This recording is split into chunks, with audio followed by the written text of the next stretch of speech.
Tommy, how are you going, my friend? What's going on? Good, mate. Big Carlos, how you going? You're doing well, mate. You're doing well with the boy. Really well. I am, actually. Last night, though, funnily enough, he'd had a bastard of a day yesterday. I hope it's not that bloody spider story again, mate.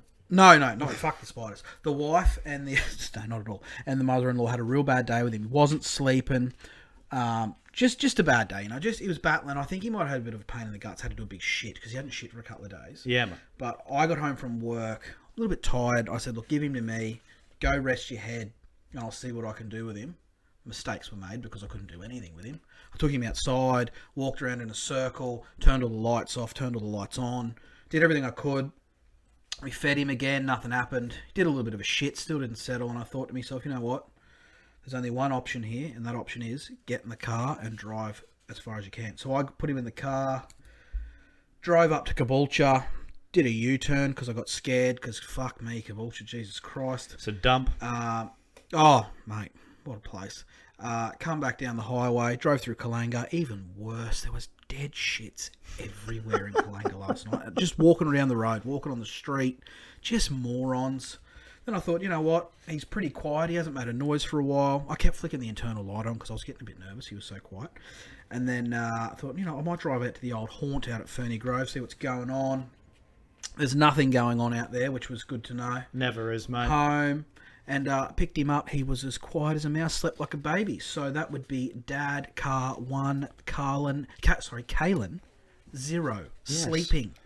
1-0 to the big fella. Look, it's funny right. you say that, right? Because, like, I've heard that story about people taking him in cars to calm him down. We've never had to do that with Elliot, but I've always wondered, like, if anybody actually did it, like, how they did it and if it worked. So now that you've said that, obviously it does fucking work. Because, mate, like, it worked a treat. Yeah. I think because he loves the movement of the car anyway. Well, they do, if we're in the they? car Yeah. and we stop, oh my God, he blows up deluxe.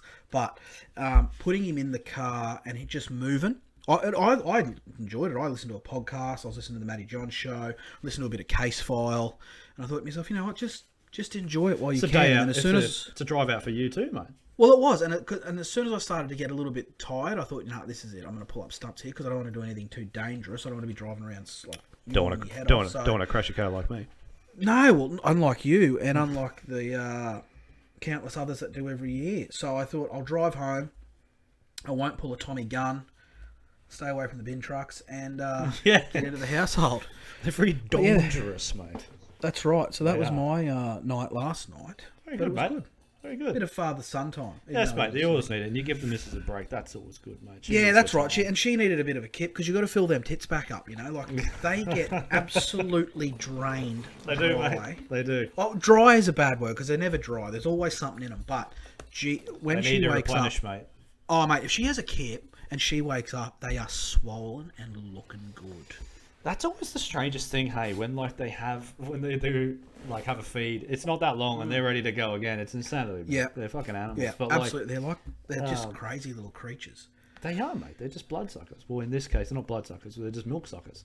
Milk suckers, just on the go. They do, mate. Like I've said before, women should have 6 boobs to give the other 4 a rest every now and then. Because Jesus, don't women put some work in on breastfeeding? They do, mate. Like they do. It's underappreciated and underspoke about how much work they put in. Doesn't it make you feel extremely useless sometimes? Well, it does, but that's why I try and get up and just do me part, like make a bit of toast or get a bloody drink, or even if I just sit there and watch a bit of telly with her or something, then I don't feel like such a dead shit. Sometimes I just get up and clean the house.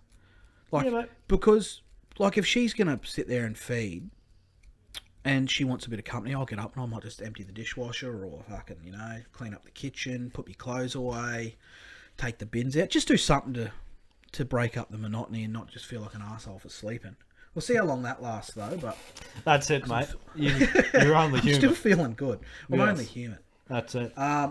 So, Tommy, Premier League round 1. Big Jesus, round. I thought it was a great round. It was, mate. I was really impressed by some and really disappointed by others. Guess who? We'll get to that later. Let's have a little rundown. I'll tell you the first thing that I noticed and that I loved, new ball. What's your thoughts? I really like the new ball. So that's always a thing every single year. They obviously release a new ball every year. And Yep. I really like this year. I wasn't a great fan of last year's ball. Neither was I. That blue circle thing. I didn't like it. I didn't either. It didn't excite me. This year, I really like it. It's cool. Yep. Yeah, just looks orange in good. it. I can't wait to see the yellow version of it for the winter. Oh, absolutely. You make a good point. Absolutely. Good ball, probably going to buy it. Yeah, But throwing yeah, headers in. yeah, it's it. Big hoofs, big fucking get up, son. But yeah, you're talking about a good round and things that happened that you didn't think was going to happen. I tell you what, I did not see Tottenham beating City. That's probably going to be the biggest shock of the Absolutely round. not. Absolutely not. And you know what? Let's start with Tottenham v City. Yeah, I think that's fair enough. Let's get that one out of the way. It's fair enough because that needs some talking about. I agree. So I did not see that coming at all. I thought City were going to be too good. Tottenham's fullbacks were good, man. Jaffet, Tanganga, good. Real good. Reguilon, really good. He held Grealish. Tanganga held Grealish to sort of nothing. And I didn't think Grealish was poor, but I don't think he was sensational. City as a whole were poor for me. I didn't think they were that good at all. Because I think Tottenham, they should have won 3-0. Heung-min Son, with the great haircut and the smiley face, he fucked up at least 2 more scoring opportunities by pulling up in the box, not crossing, not shooting. He really made a cunt of himself with a couple of them. Do you think that this result is an isolated result, or could you see Tottenham being a force this year? Because here's what my not in thoughts, the top 4. Here's what I my still thoughts think they're are going to on come 6th. I think it was a really good win for Tottenham. I think that you cannot dismiss what they did. They played great. They deserve their win. And they deserve all the plaudits that they get from it. However, I can't look any more further ahead than what they are. So I think that they played really well. I think the fans played an enormous part in their success. How good to see the crowd. That was another one of my points, mate. Man, I say it. I've said it all last year, and I'll say it again, that fans in stadiums, in all sports, not just football, because fans are back everywhere now, pretty much. Yeah. Unless you're in fucking Victoria, New South Wales, because they're a bunch of fucking spastics. See the American media laughing at us because we're in lockdown. With mate, I had this conversation. 0.004% of the population. Exactly. I've had this a conversation at work on countless amount of times. Australia have handled this fucking COVID-19 disaster, or whatever the fuck you want to call it. They have handled it the worst, probably out of any major country in the world, and that's just a fact. I won't get into that because I can't be fucked, but we've handled it terribly. Getting back to Tottenham. Fans back in the stadium, massive just increase in your morale. You have the Absolutely. Fans, you have the fans. It's a plus. It's a major plus. It's the little things, right? So, for example, and I was listening to another podcast, the Redman TV podcast, the Liverpool podcast that I follow, and they made a really great point that I think someone needs to touch on. It's like, so when you're playing with no fans, right, and you're playing against a team that, let's say, that aren't doing very good. Let's use bloody Norwich, for example. Let's use our game. So when you have a chance and let's say you miss a shot and it goes wide, or they make a last-ditch tackle or something like that, and there's no fans in the stadium, the team that actually makes that tackle, or the team that's defending, like Norwich, they get spurred on by it because they're stopping you from scoring. But when fans are in the stadium and you're constantly having chance after chance after chance, the fans get behind you because they think, oh, it's going to come. It's going to come. They keep knocking on the door. And then they get amped up, and the sound revs up, and then the team that's defending, they start to get more scared because the atmosphere is louder. And I think absolutely that has a massive effect on outcomes of games. And so, for example, with Tottenham and City, like Tottenham, when they had the attacks and they were going forward, the fans are pushing them on, and they're pushing them on and pushing them on. It's so loud, and sometimes when, even though you're a great team like Man City, you can go into your shell a little bit. It's happened so many times at Anfield. When we beat Barcelona 4-0 and went into the final of the Champions League a couple of years ago, that crowd can literally alter the way games are going to go, and it gives you a 12th man almost. And what I think the undersung thing with crowds, and especially passionate crowds, is it gives you energy when you're tired. I've noticed teams when they're dropping in a bit of just the game's in a lull or something's going against them, if the crowd gets behind them, their energy peaks and they just go again. And I think with Tottenham, it really stood out, especially in the way they defended, because they were poor with a lot of finishing. Bergwijn missed a fucking sitter, and like I said, Son missed a couple. They should have put a lot more in, but the way they defended, you could almost put on the back of the crowd. They were that good in defence. And, like, there's so many other things to talk about with fans. So, for example, like, Like we talk about like the greats of the sports, like the Michael Jordans, the LeBron Yeah. James, the Kobe Bryants, and what they have is they have that sort of clutch gene that when it Yes. comes down to the last couple minutes, they're able to shine even under pressure, right? Some people, I think with and some on players- both sides of the ball, they Exactly. can either Yep. they can suck the energy in from the crowd, or they can shut it out. They Exactly can shut right. the crowd But- out really, really easily. but some players can't, and like That's right. so last year when there was no fans, some players excelled because there's no pressure on them, and they got that time on the ball, and like Yes. the defenders when you're in a hostile sort of area, like let's Liverpool playing at bloody United or whatever, when the defense gets the ball, the fans aren't right on you, so you feel super pressured, like someone right behind you, and all those little things, they add up, and especially when you're attacking, let's say your son, right, and you're running down that wing, and you can hear the fans that are right next to you because it's so fucking close, and they're fucking screaming at you like, go on, you little bastard, or whatever they're saying, and they're pushing you on, and you get spurred on from it. So then every time you go, you're gonna play better, and that I 100% believe that fans can alter I results, agree. and you know, that was evident. Tottenham come out opening day in the stadium that they've got, the fucking place was packed to the rafters, and that they Yes, won it that was. game without Harry Kane. Yep. And you know what? As a good segue to another game, fans for Brentford, I thought were unbelievable. But that's Brentford v exactly Arsenal. what I'm talking about. Brentford 2-0. Like, I took a lot out of that game from Brentford. I think Ivan Toney is going to be a star. He will not leave the Premier League now. Even if Brentford drop, he's going to stay up, right? He was in everything. He was pressing everyone. He was just constantly around the ball, right? Early on, there was a few missed shots. It could have been even more. But early on, he was just all over the ball, Ivan Toney. I was so impressed with him. And then their crowd lifted him. Grew another leg. They had 2 legs and the world's biggest penis, Brentford, because of that crowd. They were unstoppable.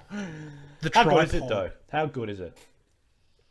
It's so mate, it's fucking unbelievable. And in that Brentford game, there was so much well done stuff by Brentford. The pace through the midfield, the quick counter attacks. They were just so good, and Arsenal were so fucking shit. Arsenal don't have a backbone, mate. They don't have a Mate. backbone. They can't defend.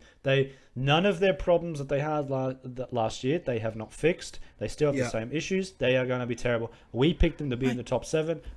If they keep playing like that, don't even put them in the top 10 because that They team does not have a backbone. They had a goal scored against them off a fucking throw-in. Yes. Like, a headed if you goal off actually- a If you throw-in. watch the defending on that, the ball actually bounces in the box. It bounces over. Yes. And then they header it. Yes. So the ball, and that's when you play football. And I played it for a large part of my life, and I was a centre back. The biggest thing you get taught is even if there's a long ball coming in from the opposition's half and it's going into the box, Yeah. wherever it is, you do not let that ball bounce because when it bounces, that's when stuff starts to happen. You get a striker in behind you or whatever, so you cannot let that ball bounce. You have to get it out. I don't care how you do it, you get it out. And Arsenal didn't get it out. They just let it bounce in the 6-yard box. What the fuck do you think is going to happen? Absolutely. Anything can happen. My- It can come off a leg or anything. You know what I mean? But yeah, useless. I thought it was so fantastic and emotionally good when Brentford scored their first goal in the Premier League ever, like that, and it was a good goal too. It was a good goal. really good goal. Sergi Canos just popping them in off the right. Used to play for Liverpool, mate. Yeah, and the crowd goes wild. My biggest take out of this game, and even if not even sort of game wise, I think Ivan Toney's going to be a cult hero. I really do. He has got a spark about him. Great haircut, good smile. The bloke's going to go places. He is not going to be out of the Premier League. Even though he didn't score, he had an effect on the game, didn't No, he? he didn't have a score, but I think he was the best player on the field. Yeah, Even though he didn't score. he had an but you effect. don't He have had to a- score. he He had a affected presence. everything. Had a presence. His presence was felt. Absolutely, mate. Oh, the big one. The walloping of the round. I called the hat-trick. I called Rashford playing. I'm a fuckwit. He's out for 12 weeks. Am I not the dumbest man who's ever lived? But Bruno Fernandes, hat-trick. Man United 5-1 over Leeds. This is going to pain you, but they were good. It does pain me, but look, I'll talk about it, and I'll try to keep myself really level-headed, even though that's very hard when you see that. They team. were good. But look, I'll say this: They're very, very good at going forward. That is no surprise. They are very good at going forward. They were good at going forward last year. They got a great attack. The only thing I would say is that Leeds scored in the 52nd minute to make it 1-1 to get themselves back in the game. And in 16 minutes, they were 5-1 down. 4. 16 and you know what? minutes. And what we said in our last episode, what did we say about Leeds? That they would come, they would keep coming at you, they would keep coming at you, they lead themselves over. They don't learn. They keep coming. No, they don't. And you know, that goal, Luke Ayling, that was a belter. It was a great goal. It was a belter. And then all of a sudden, the house of cards fell. Pogba took over. I thought Mason Greenwood was really good. He had some lovely touches, some real subtle, skillful touches to feed the ball through places. For someone so young, he was good. Pogba was ridiculous. 4 assists. Like, come on. Fernandez, I don't like him. He was good. For someone to score a hat-trick and still not play that well, that's quite crazy. That's a fair point. I mean, but you know, the thing is, Man United play to their strengths. So Yes. if I really analyse that game, Leeds play a very high line. And Man United knew that. And when they got the ball in the midfield, balls. they played long balls. And Long ball. Leeds don't change their style, man. Like I said to you, even if they go 4-1 down, they're still going to play the same way.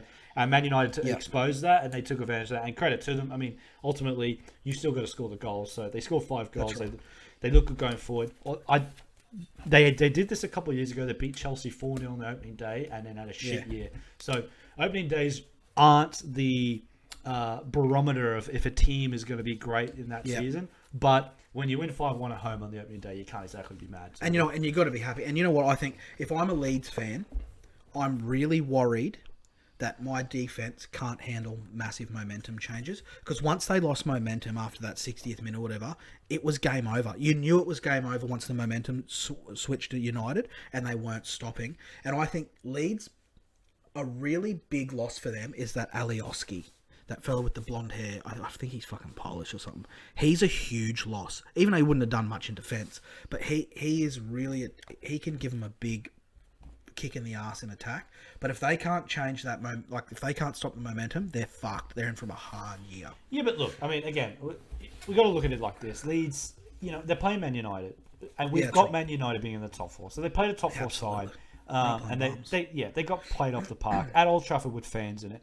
I'll tell you right now, when Leeds play at home at Ellen Road, that thing is going to be fucking off the hook, and it'll be rocking. They're going to win a lot of games, so I don't think they're going to be in trouble. They didn't play well. They got exposed, and Man United tore them apart. As simple as that. Absolutely. And like we said, old Bruno Fernandes hop, skip, and a fucking jump. I don't do anything on the defensive end. Doesn't need to, because he scored a hat trick. But that's right. Pains me to say, but they played well. They did. Brighton. Burnley lost at home. Sean Dye should be filthy. Did call it. I think Brighton were very slow out of the blocks. They were poor. The Burnley goal, that headed goal where Neil Maupay got pushed on his ass, and I thought, oh, this could be a VAR overturn, and I was so happy they didn't overturn it. I thought, you know what? Stand up for yourself, cunt. Don't get pushed over in the box. You don't have a goal scored against you. And I'm happy VAR left it. The end of the game was sort of pretty exciting. Moda come on as the super sub, put one in for Maupay, great finish. But other than that, for me, it was sort of just a bit of a, how you going, round 1? Let's feel each other out sort of a game. Yeah, and look, and those games towards the bottom of the table, those teams are going to probably be towards the bottom end of the table. We think those games are sort of like that. They're not thrillers, but they're kind of a bit just dour. Like, yeah, they're dour, but they're kind of professional games. You know what I mean? But just touching on VAR, like you mentioned, I think that VAR is making a conscious decision this year to be a bit more lenient. I think because I've read about the offside rule, and they've actually changed it a little bit now. They've given the benefit of the doubt back to the attacker. That's how the offside rule used to be. So before VAR came in, it was always to the benefit of the attacker. So if they were like pretty much in line, but the attacker was like fucking, you could see him, he's just pushing forward a tiny bit, the benefit of the attacker would always get it, and he'd be onside. So they're bringing that back. So there's going to be a thicker line now for the attacker. So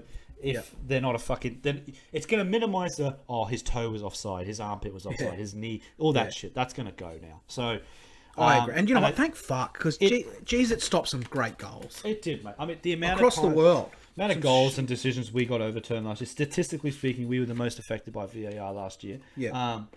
And it just ruined the game. It ruins the 90th minute winners that get fucking called back, and all that shit. And that's what makes football so great, like winning in the last minute. And anyway, it's hopefully they make it a bit more lenient. It's not so fucking strict, but we'll see what happens. I mean, I agree. Leicester vs Wolves wasn't exactly exciting. Jamie Vardy got he got the goal. I thought he was really good. He's I sharp. thought Vardy, He's sharp. he was the best player on the field, I think. He was everywhere. Yes, he missed a couple, but he was all over the place. He must have had 2 or 3 red balls before the game because he was everywhere. Wolves were meh to me. Vardy, even though he's aging, obviously everyone fucking ages every year, but he's getting older and he's lost nothing. He has lost nothing at all. He's still got it. Nowadays, they're different, aren't they? Like, I mean, Yeah. You think years ago, even in rugby league and union and all that we talk about, Yeah. their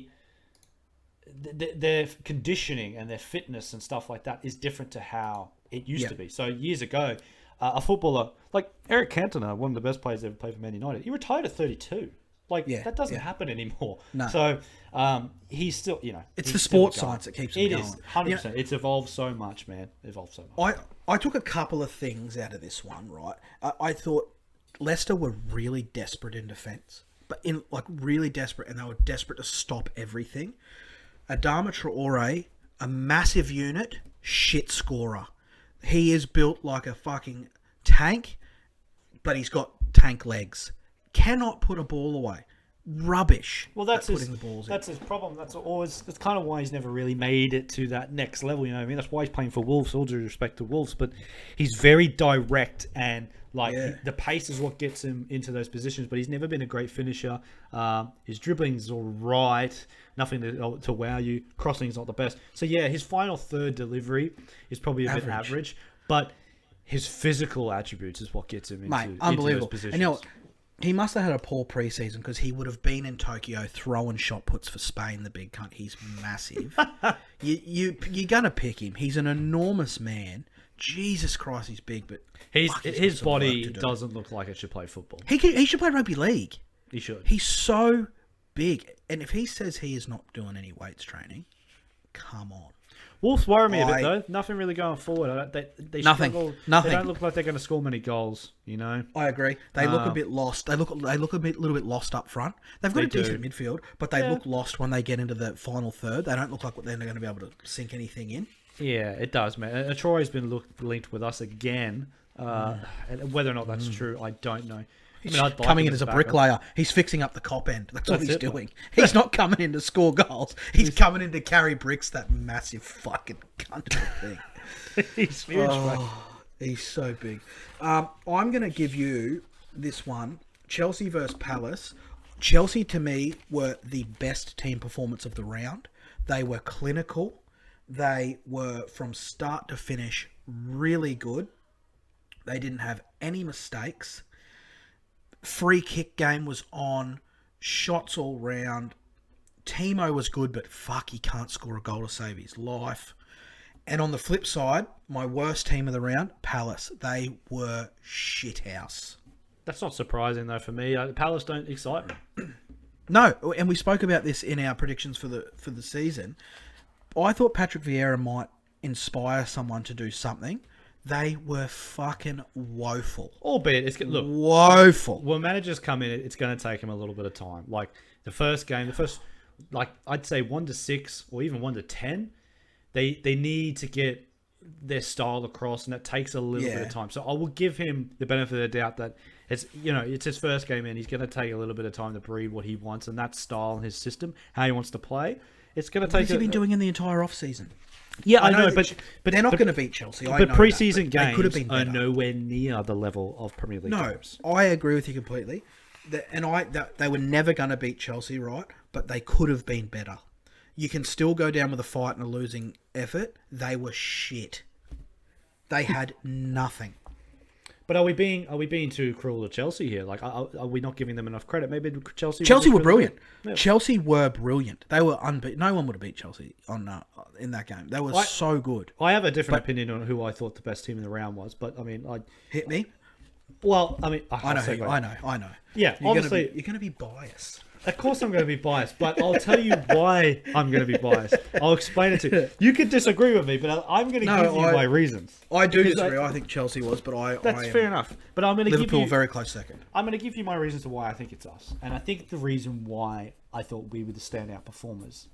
Well, actually, I have only one thing to say about this game. We said that Tottenham were probably the result of the round, so they got to be probably the standout performers. But if I'm talking about the most professional and just the team that probably played the best, I'm going to say us, purely for the fact of this. Yeah.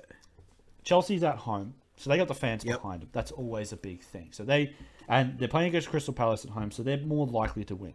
We came into this game. Norwich has just been promoted. They've got the fans behind them. They've got all the momentum to cause an upset, like Brentford did, like Tottenham did. Yeah. So all the promoted teams won at home except for Norwich, right? And I think they lost. I think that time. What makes our performance so good is it was extreme professional in terms of it reminded me so much of when we won the title. Like, so that in the first 10 to 15 minutes, Norwich got the ball and all the fans are behind him and they got the momentum. And then we just calm it down and we get that goal. And then we suck the momentum out like a fucking vacuum. It's gone. Yeah. And then we just got control of that game. And after that, it never looked like we were never going to win. Like, we were always going to win. And then we shut the gate after that. We get the second. We bring the boys on and we just boss the game up. When Fabinho came on, that team, we just controlled it. And we did what we needed to do. And it just looked like that team that won the title in 1920. Just calm. I have very minimal things to say about this game. And no worries at the back. I think yous were clinical. It was a clinic.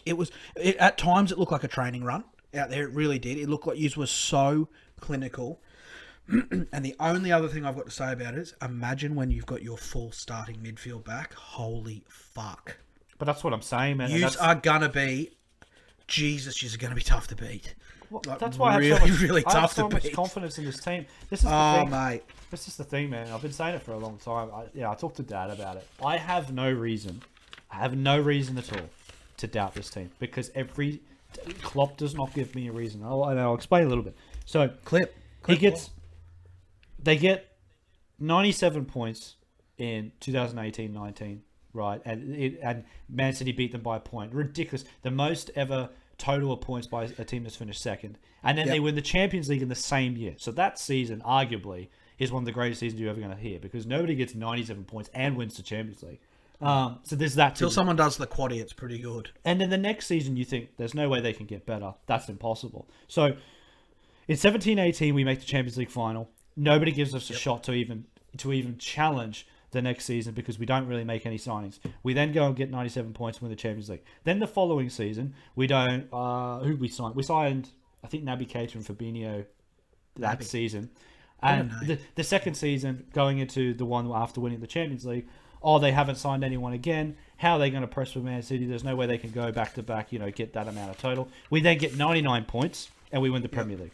Then last season, the same narrative. Oh, well... Who knows? Maybe the legs have run out of Liverpool. They're not going to do it again. And up until Christmas, we were top of the league. They're the best team in the league. And then we collapsed because we got a fucking whole team of injuries.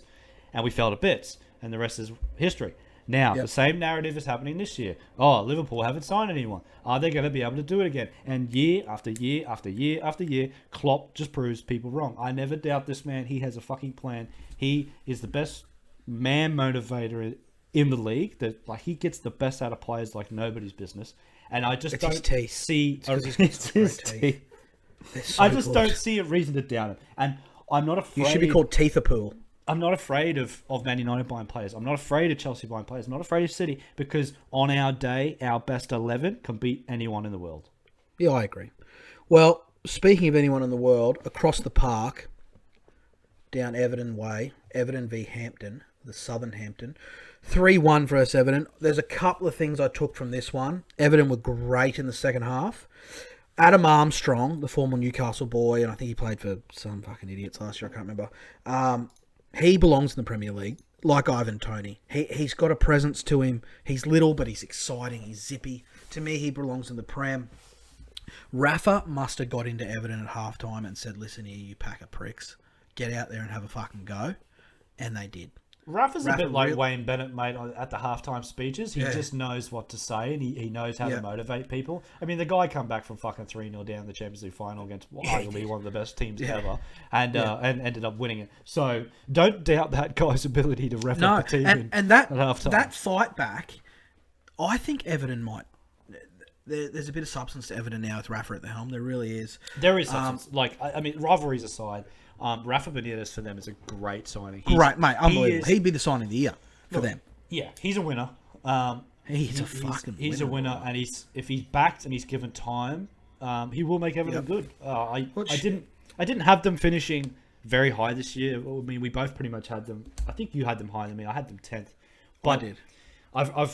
I've kind of I've rethought that, because I think that Everton, with Rafa Benitez, with his defensive fucking genius that he's got, and he can get the best out of that Calvert-Lewin. I think Calvert-Lewin's a gun up front. I think he's he really is, good. mate. He is. He's good. Richarlison was okay. I thought he played well. I don't like him still, but I think he played well. But you know what? From moving on from Rafa, like these fucking wanker Newcastle team did for Steve Bruce, 5 minutes in, my dick was harder than steel. It was ready to go. Maxi flinging one into Wilson. I thought, oh, here we go. We're in for a season, boys. And then we shit the absolute bed. We've got a guy in. I think he's helping with our defense and a bit of our counter, that Geraint Jones. He seems to have a bit of substance about him. He's helping Steve Bruce on the coaching staff. Hopefully he can sort of change our ways a little bit. For me, St. Maximum deserves better. He should be at a big club. He does not deserve to go through this bullshit that he gets put through with this piss poor defense and this idiot of a manager. He was the best player for Newcastle yesterday by a country mile. He was the poor bastard has no trust in his defense. He comes back to our goal box to help defend. Yep. Like, we're a disgrace. Now, I was talking to Jack about it last night, and everyone says the same thing about St. Maximum. Jeez, he's good, and I agree. St. Maximum is unbelievable, but he deserves better. And it pains me to say that because he's my absolute favourite player, but he deserves better than he gets put through with this at Newcastle. It makes me sick. He's easily probably the best player on the field. Even for both sides, I think he was the best player. Declan Rice and Soucek were really good. Declan Rice is that's West Ham's. West Ham have done something very, very good, and the transfer window's not over yet. So I mean, there still is time. But if they keep Declan good in the midfield, they keep Declan Rice, they're going to be pretty good this year. And I might Ben Rama was good too. I may have to rethink my pick, but I'll see how they go in the Europa League, because I think that they may run out of gas or whatever. But this game was a tale of two halves, man. Like in the first, so you guys have come out, you look really good, and then again, West Ham must have got a fucking baller king in the fucking dressing room. And do you know what David happened? Moyes has come out and said, "Look, fucking, you rev it up." Rip in, you cunts. Do you know what?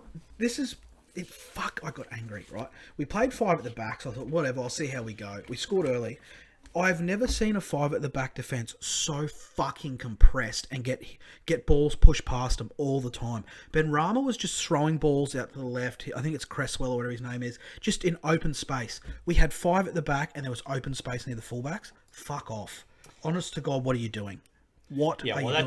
And are you sure you played 5 at the back though? Because yes, mate, we played 5 at the back, so they were deep wing backs, right? Because Richie and Murphy were playing deep wing backs. Murphy and Richie, yeah. Murphy scored. Where's Jamal Lascelles? He was on the bench. Why is he not playing? He's our captain. He's our best defender. If he hasn't got a broken leg or a fucking something wrong with him, put a bullet in Steve Bruce. Honest to God, it's starting to really fucking grate on me. But see, the thing is, you're playing 5-3-2, right? But it was 5-3 with John Joe as the CDM. Come on. Exactly. So if you actually look at... So I've got a lineup here, and I wish I could show it to you, but I can't. So if you're going by styles and stylistically, what happens is... So they played 4-3-3, right? Yeah. It almost was a 4-2-3-1 almost. It was very similar. So it kind of is a 4-2-3-1. So they played Soucek and Rice. And Rice as holding. They held the midfield. And then Ben Rama is the 10, Bowen and that on the left and right. Yeah. But if you actually look at it stylistically, that it creates overlaps in certain situations. So when you have Creswell, Fornals, and Soucek on the left, when Creswell pushes on, and you've got Murphy, there's only Isaac Hayden to cover it. So there's only 2 players on that side. And if what the hell is Isaac Hayden doing there? And exactly, He's a and then defensive midfielder. What's if he that doing? Isaac Hayden pulls too much to the left, or that centre back, the third centre back, pulls too much to try cover it, there's a massive gaping hole in the middle, and John Joe Shelby is isolated. So when he's isolated in the middle, and like you said, he's just a statue, slow, man. He's a static fucking mannequin doing nothing. The likes of Ben Rama and the likes of Mikel Antonio are going to get in behind. So that's obviously where West Ham had figured that out at half time. That And mate, that was smart. We're going to create some overlaps in certain situations. We're going to be able to get behind. So Newcastle shouldn't play 5 at the back because you're leaving your midfield too exposed. You can't have one central midfielder and they have 3. We either need to play. We need to either play a 4-2-3-1, right, or we need to play a 4-3-3 holding style where Maxi can roam and do his thing and just let him go, because this 5 at the back stuff for us is a joke. It's not doing anything for anyone. I don't care disgusting. Who you are. I don't care where you're from. You should never be playing 5 at the back at home. That should be illegal. It should be illegal. It was terrible. I'll say one thing before we turf off, and I mean Jack will love this for if he's listening in. But Mikel Antonio has now become the highest goal scorer for West Ham. For West Ham, 47. Yeah, not a high total, goals. But regardless if it's not a high total or anything, doesn't matter. He's still the best. Exactly. He can now go down and say, "I am the best striker that's ever played for West Ham." And I'll tell you, man, when he first signed, there is no way in hell I would have picked this guy. He would score goals sometimes. He'd trip over his own bootlace and like it'd fall off his shoulder and stuff like that. And it'd go in, and he wouldn't even know. But you know, credit where credit's due. He's a workhorse. He's got a lot of stamina.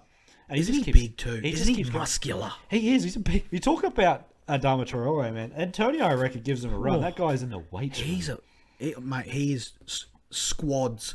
Good old quads. But if West Ham keep that core squad, so they're going to do well. You talk about Fornals, you talk about Susek, you talk about Rice, you talk about Jared Bowen, Ben Rama, and Antonio.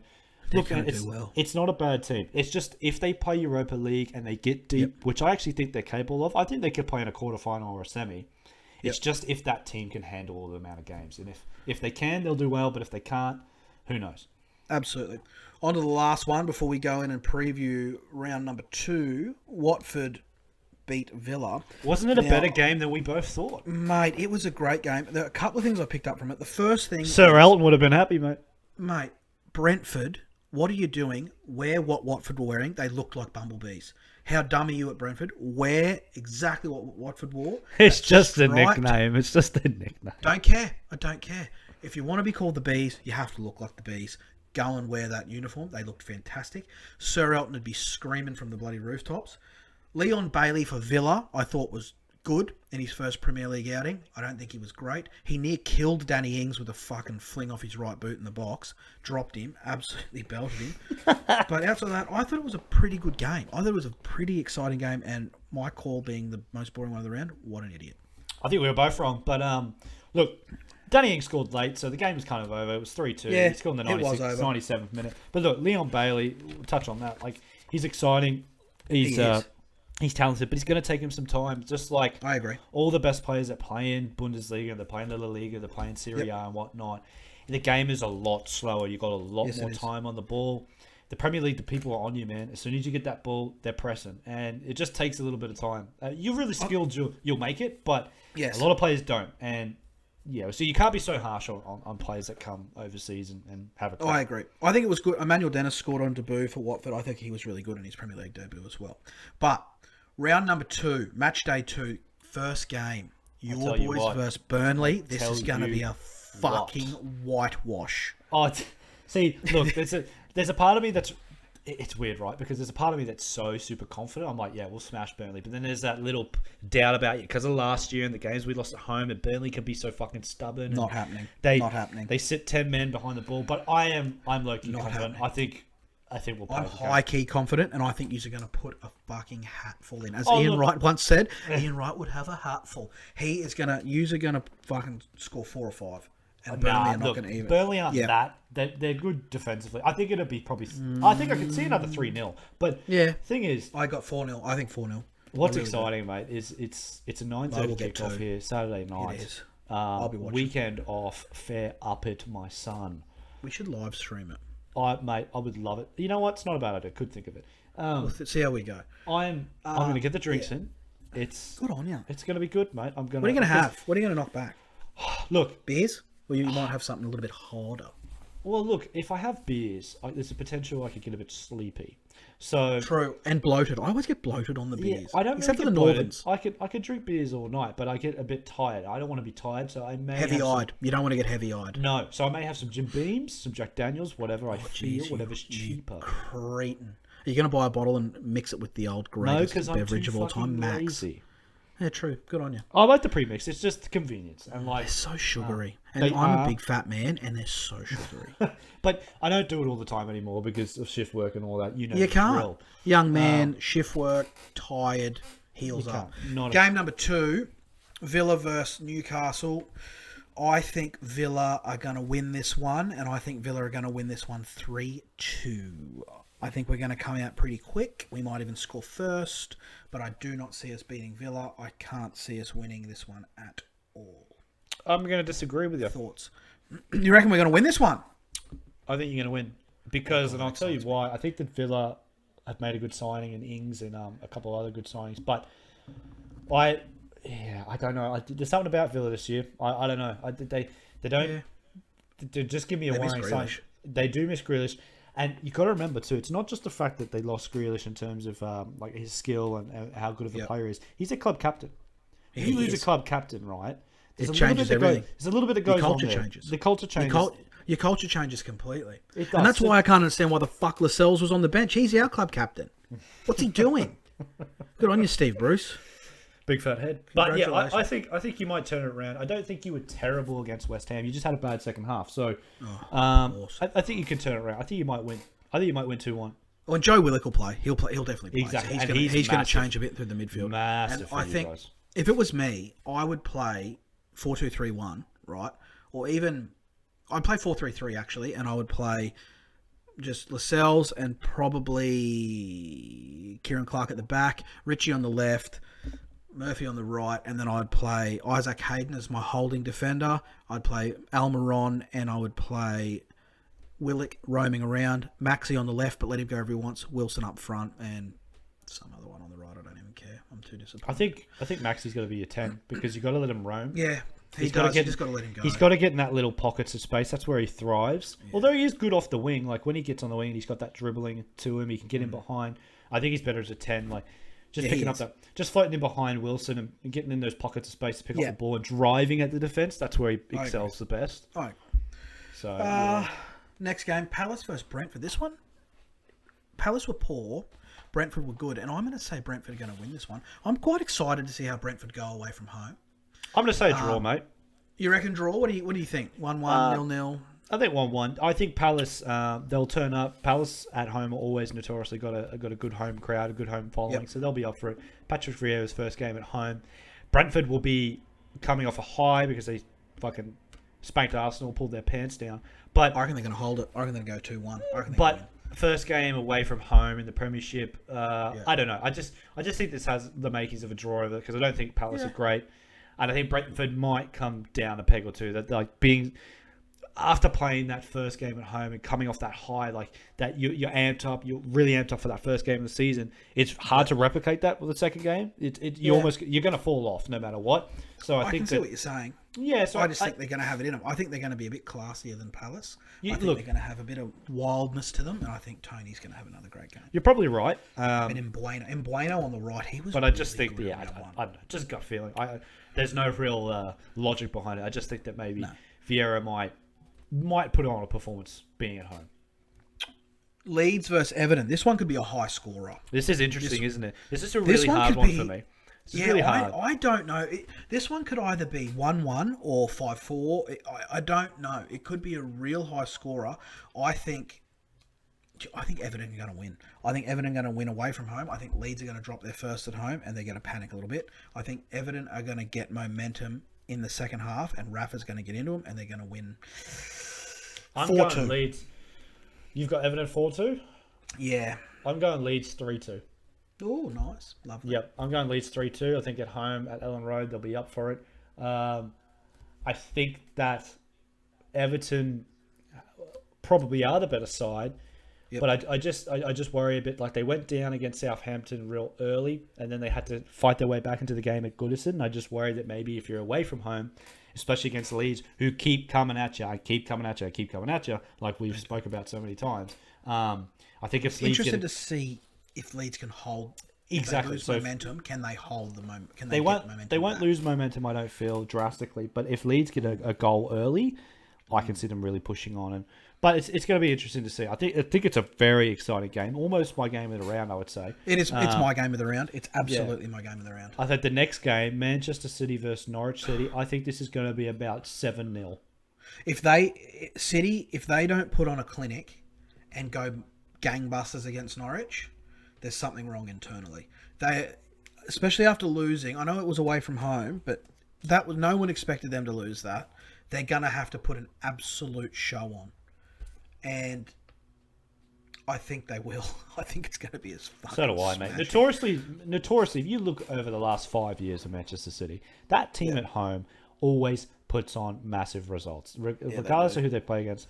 They usually got no fans in the stadium. They don't yeah. care. They just put it So on. I mean, I can't see it, man. I thought Norwich put up a valiant effort against us, but even we carved them apart at home. I think City are going to pelt them. Too. They're going to So pelt do them. I think Pep's going to have watched it, and Pep's going to go, "We're not I- losing 2 in a row." And I we're reckon he's gonna put on going. a show. Yeah, I reckon he's going to go. I want to double their score. I want to get 6. It's going to be 6 or 7. I can't see it. This Especially- next game for me, yeah, I agree. Go on. Sorry, I didn't. I was just going to say that because De Bruyne come off the bench against Tottenham, and I think he'll start against City. He'll definitely. Start. Against Norwich City, and yeah. I think if De Bruyne starts, it's game over. Yeah, I think so too. This next game, I don't like to do this to Watford again, but I think this is going to be the dour one of the round. I think this is going to be a 1-1 draw. Watford were good, but I know they let in a late one. Brighton were good-ish. I just think this one might be a 1-1 draw. Just one of the games around where you go, oh, okay, they played. Well, here's the thing: we're either going to be right about Watford, or we're going to be wrong again, and have to apologise to probably some Watford fans if they're listening. But yeah, I hope Elton John rings up and says, "What are you doing?" Say, look, mate, you start backing my Hold me team, closer. otherwise there's going to be some fucking issues. He said to me once, "Hold me closer. I'm tired of dancing." And I went, "What?" I thought it was Tiny Dancer. He said, "No, you all heard it wrong. Hold me closer. I'm tired of dancing." Sir Elton, no.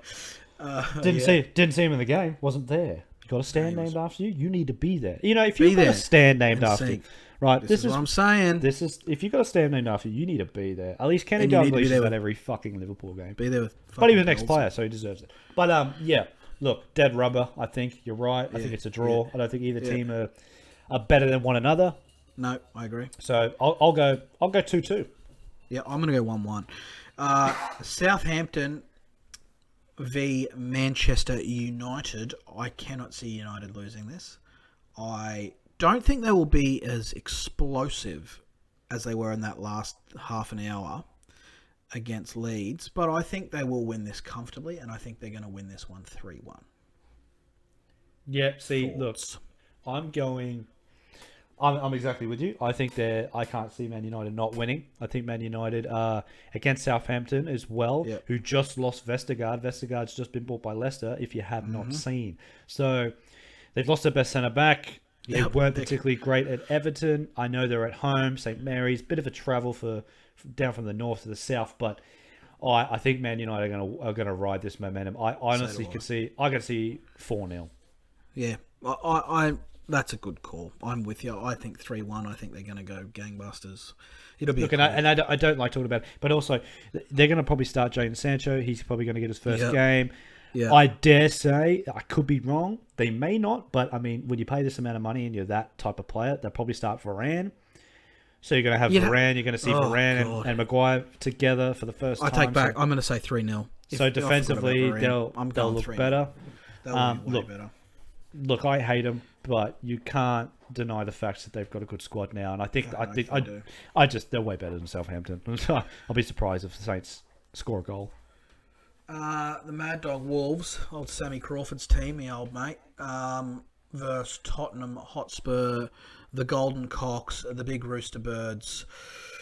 The Carl Davidson Howe. The Kyle Davison Howe, the Andrew Stewart's father from whenever he was born. He's been following him since then. I've got Tottenham winning this one. I've So got do I, Tottenham mate. winning this one 2-1. So I'm not going to make the same call I did last week and just completely write off Spurs and hear about it. No, but in all seriousness, yeah, I think Tottenham are better than the Wolves anyway, and I think that Wolves oath they are in a bit of. They just haven't really got an identity at the moment. I think that they're struggling to find what they are and who they are after losing their manager, and he's going back to Wolves. His first game back at Wolves, so it's going to be a little bit of a strange one for him. Isn't it ever? It will be, but I just feel that Do you reckon they'll boo him, or do you reckon they'll cheer him? I don't think they boo him because he's made Wolves the team that they are. He did, and I think he was unfairly. He was punted, wasn't he? No, or did he get offered Tottenham? I think he resigned. Okay, so he but Tottenham. he probably that makes sense. I think he stepped down because probably Tottenham had probably Asked for him. given him a call on the side and said, look, we're It's a interested. big gig. It's a big gig taken over. Oh, of course it is. Jose Mourinho. That's a big gig because he's a big personality. Look, Jose. The top 6 clubs, regardless of where they are, like irrespective of where they are in the league, they are all big positions to go to. Massive. Yep. You go to Arsenal, massive. You go to Chelsea, massive. Tottenham, massive. All You go to City, you go to Man United, you go to Liverpool. That pressure on all those clubs because there's so much money involved, yes, and the fan base and everything like that. There's so much. They're massive jobs, man. And and you hate to deny, you can't deny that. Regardless if you hate any of them, whatever your allegiances are, like I hate United, but they are all still haven't massive decided. monster clubs. They are I monster still haven't clubs. decided who I hate. I haven't put my finger on it yet. It's Can't really going to be hate one anyone. of these. There's no one It's you going to can be really one of hate. these 20. It'll be one of the 20, and I'll tell you by mid-season who I hate, and I don't know which it is yet. You'll find a player that you dislike, and then you'll dislike the team. I That's think what will so. happen. I hate Bruno Fernandes, but I hate, and as I'm going to quote the old El Producerino, the dirty pirate Dele Alli. He does look like a dirty pirate. If he had a fucking feather in his hair and one of those gold hoop earrings, he would look like straight out of Pirates of the Caribbean. I fucking hate Dele Alli. Do you think he's going to be From Tottenham. rejuvenated this year under Santo? I don't care. I can't stand him. I can't stand the guy. The Gunners versus the Blues. The Gunners versus the Pensioners. I think Chelsea are going to win this one clinically. I think Arsenal were so poor. I know they were away from home. They're back at the Emirates or wherever the hell they call it. They were so poor opening round. Chelsea were so good opening round. I think Chelsea are going to win this one, and I think they're going to win it 2-0. Lukaku's first game. Lukaku's first game. I don't think Arsenal are going to win a game for probably, because they've got City next week. They're not going to win a game until maybe, they might even draw with Norwich. Match day 5 probably. I can't see them winning for a while. Here's a punt, and I'm going to ask you this honestly, and it's going to be a genuine question, and you need to give me your honest opinion here. Do you reckon I can do that? Yes. Potentially. Yes. At the end of next week, if they lose to City and they lose to Chelsea, do you think Arteta's gone? This early? I think he won't be gone, but I think it will be being discussed. And it'll be being discussed in the media. It'll be being discussed by all the Arsenal TV fans. Oh, we whinge about everything. They'll be discussing it. And you know what? He probably shouldn't even be there, Arteta. He's... For a relatively new manager to be thrown the helm of a monster club after a tenure of 20 plus years from Wenger was a dumb decision.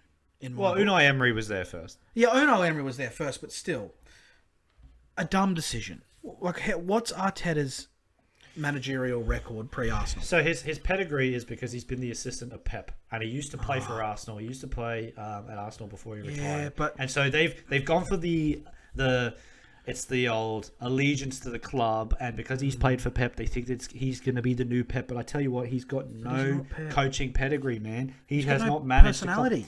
You need to do what Gerrard's done. So look Go at to the Lampard, Rangers. right? Go like to Celtic.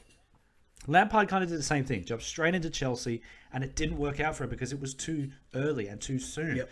You need It's to like what Brad Fittler did in the rugby league with the Roosters. He was too young, and these blokes have still. He's probably played with a few of these players that are in his team. That's not a good thing to do. It's not right. It's not. So you need to earn your stripes. You've got to distance yourself for a exactly. So Gerrard's gone to Rangers. He's now won the league for Rangers, so he's got a bit of a pedigree. He can now say, "Oh, look, These are the things I've done. These are the things I've implemented. You can see my coaching style, yada, yada, yada. And then he comes back to Liverpool in probably fucking 5 or 10 years' time. In fact, I'd put a bet on it right now. I'll bet He'll take large over amounts from of money. He'll take over from Klopp. Guaranteed. Yeah, I agree. That's what I've been thinking, the exact same thing. Yeah. And I think they've done this they've calculated this, Liverpool. I reckon they've gone, because he was part of the youth academy a couple of years ago. And I reckon they've gone, Gerard, we've long-term got you. You go earn your stripes. Go get some experience, but we'll get you back.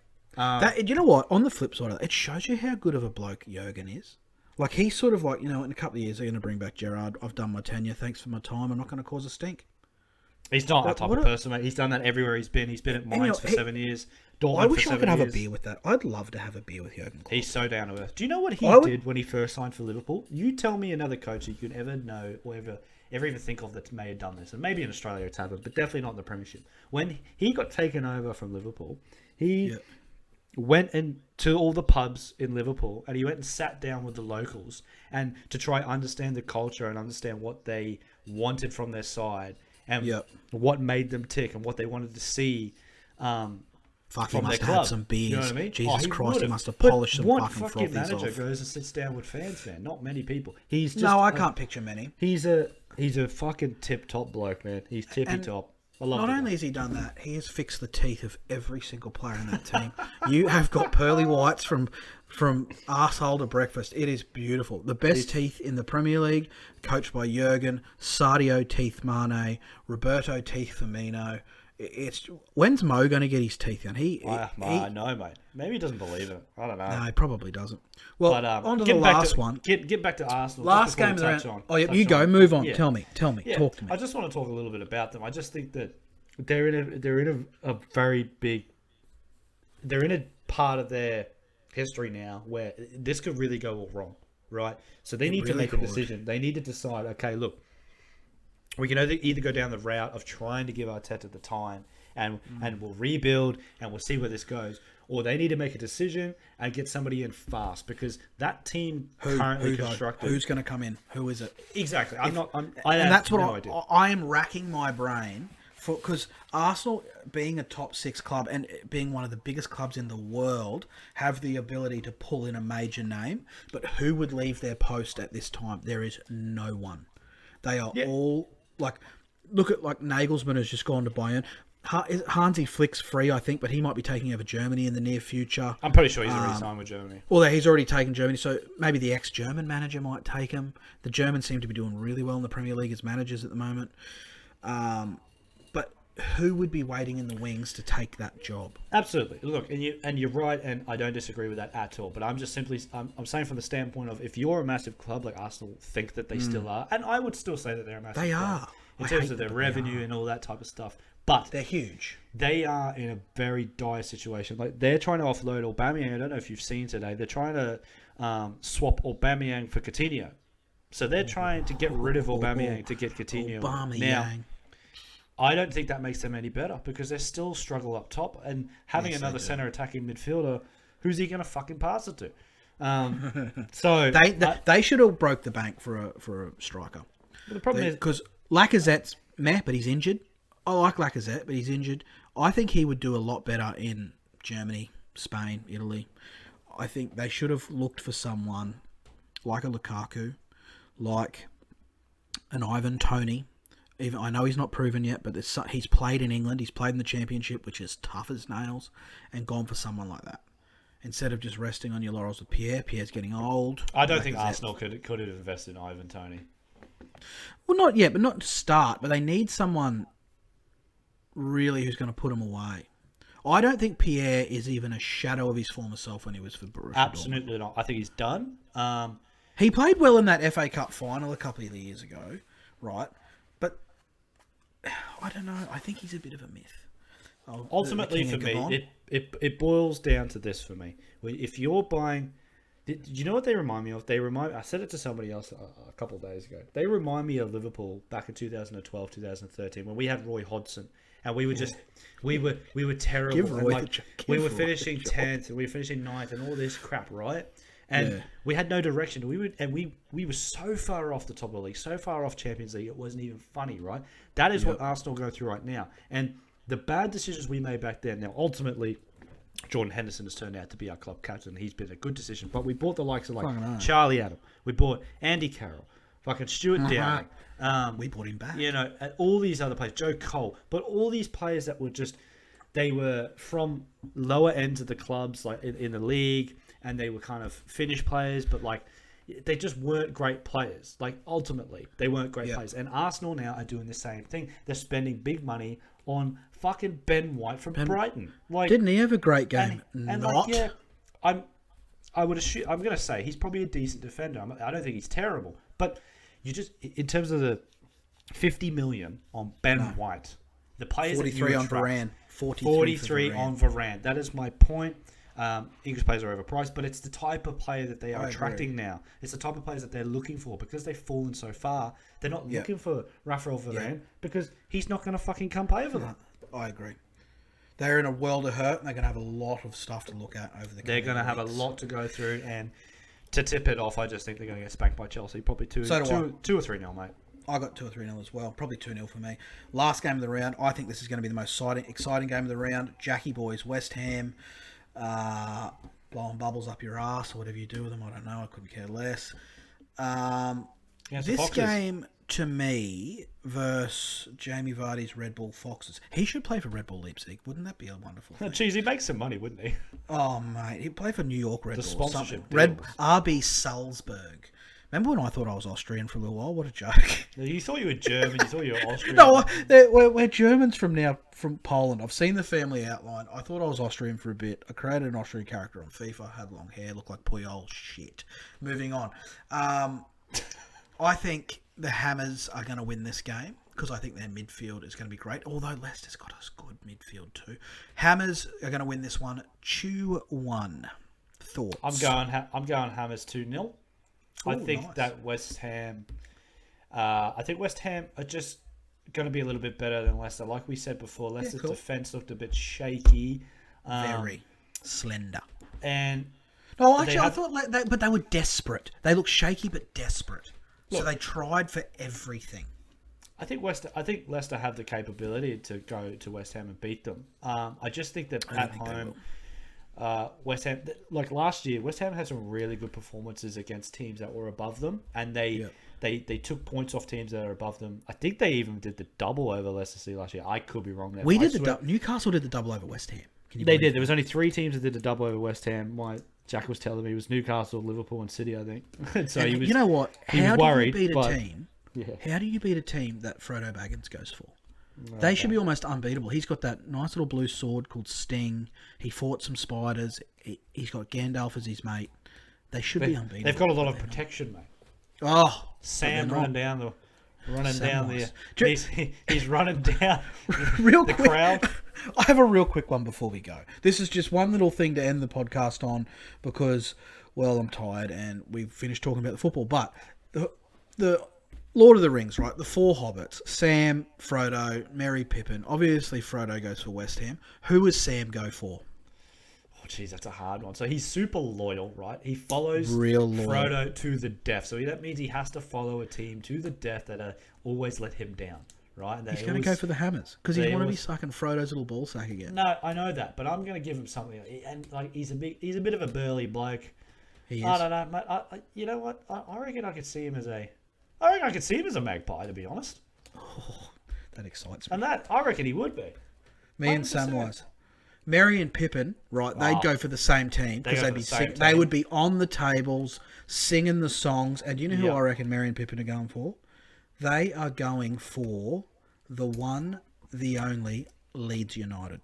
Why Leeds, mate? Imagine them sitting at a table just screaming Leeds, Leeds, Leeds, Leeds, Leeds at the top of their lungs. Yeah, but they need to have second. They need to have second breakfast, mate. Oh, I'm sure there's a lot of pie shops up near Leeds. Fish and chips. Greg's, mate. Greg's is a big pie shop. Greg's pie shop. How good's curry sauce with chips? That's something I've only come across recently in the last 2 years. There's a place at Capalaba Birkdale, that's down the road from me. It's British fish and chips. It's delicious. When my old man comes down, we always go get it. There's a sister shop of that at North Lakes. It's not as good as the one at Birkdale, but the curry sauce. There's one at Redcliffe that's shit. Way too greasy. Well, there you go. If you want to go and get some good fish and chips or some curry sauce, go to the place at Birkdale. You want to get that English into you. That's the place to go, mate. It's fantastic. It's a revelation. That's what you want to have. If you want to have some bit of grease, go to the one at Redcliffe. It's not that great. It's really not. The one at North Lakes is nice. So the sister club of the curry sauce place, whatever. Anyway, give it a Tommy, go, I'm always put vinegar on your chips too. Brown vinegar on your chips. How good. Yeah. How good. Anyway, I'm going to go cook dinner. Mate, you do. The wife's calling me, so I'm probably. I suppose I'll talk to you later. We'll talk. We'll talk soon. soon. We'll talk next week, mate. We'll recap this next week, and lovely. We'll probably be fucking wrong, but who knows? We'll see. Again, as always. Yeah. See you, mate. All right, mate. Take care. See you. Bye.